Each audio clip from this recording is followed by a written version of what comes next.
Learning to look at the 66 book. The real war will never get into the books. Such was the war.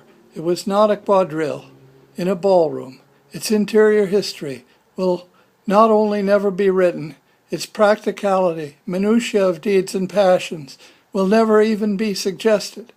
The actual soldier of 62 to 65, north and south, with all his ways, with his incredible dauntlessness, habits, practices, tastes, language, his fierce friendship, his appetites, rankness, his superb strength and animality, lawless gait, and 100 unnamed lights and shades of camp, I say, will never be written, must not, perhaps, and should not be.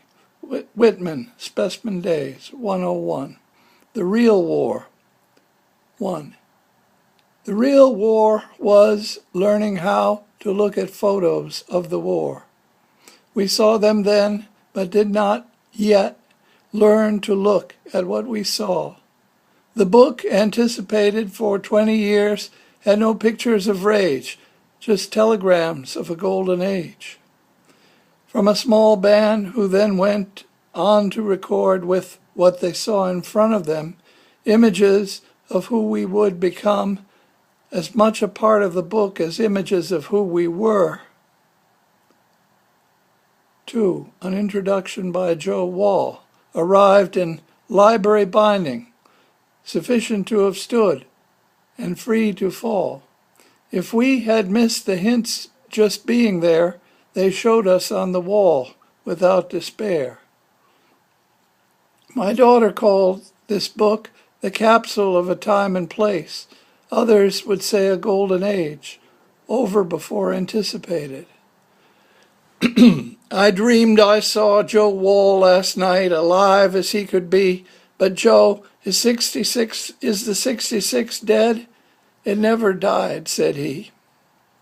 Joe warned us then, this is not the book expected all along. No smiling administrator posed, no smiling faculty. Instead, Joe heard a darker shadowed song with prose, lean and taut. Joe showed the hints that we had missed, the hints of Vietnam. 3. The changing scenes. The changing scenes of 66 had brought us Vietnam, have left us who we would become. No rumbling of the ground, no blizzard whitening air, no massive cyclones on the plains could mask those signs of war. 4. Liberal arts exam. In the women's gym, we sat and filled blue books with order that the things we never did quite get would give the chaos no regret. Some voiced their ultimate concern, some phrased it as the other term. Some translated it to I and thou, some said, why even bother now? The conversations never stopped along untrodden ways. They shaped all the mild outbursts in the way that would continue to this day. The golden age demanded an image of its accelerated homage to Dylan, Baez, and Horace until the real war turned on the rage. 5. Architecture. This corn is your corn, this bean is my bean, from the Iowa farmland to the Skidmore Owens beam, I-beam. In 66, order still ruled. We filled each study cubicle, we sprawled our arms, we sprawled our legs across the tables made by Ames.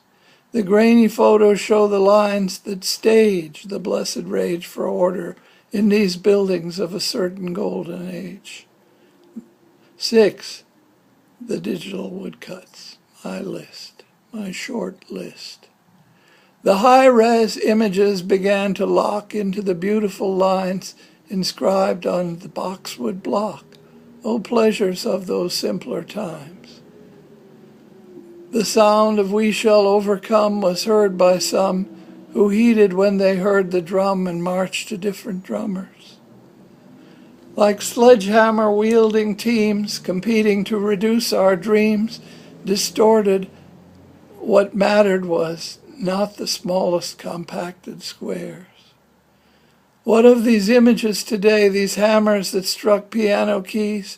Are they still shocking or passé, or does their smoke just blow away?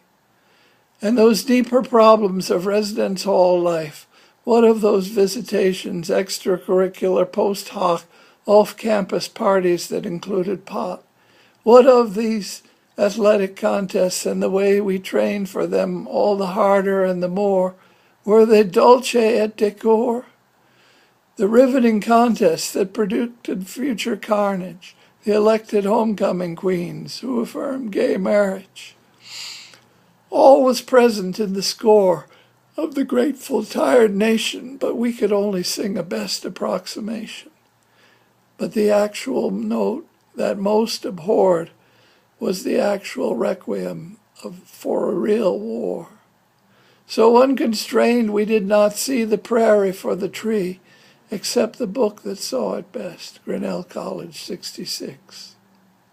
Wintertime and the skating is lively. Look carefully, you see the library. But in cameras zooming in on every corner of good design, in every state of sleep or wake or dreaming in this shapely arc, let the record show we were not supine. We faced the music and we heard. We mourned our dead in a just time. Some came to their senses in ARH. Some blocked recruiters with a smiling face. Some pursued rightness without fail, with a certain whiteness, not lost in a gale. Some pursued new questions to ask of the new radicalism by Christopher Lasch. Some studied till they dropped and never went outside after Kennedy was shot, laid down their heads and cried. One practiced formations into the night, not unlike extras in Good Soldier Schweik. Some drank coffee under night skies just to make the blood pressure rise. Some honorably served and wrote, "This war fit as well as any cheap suit." Some men and women left for Vietnam, not on troop trains, but flying to missions they didn't yet have. Many found names, whether or not they looked, pieces of the wall that got into the book. And so the photos capture what we missed in rhyme when Grinnell lately marched to a just time, just in time.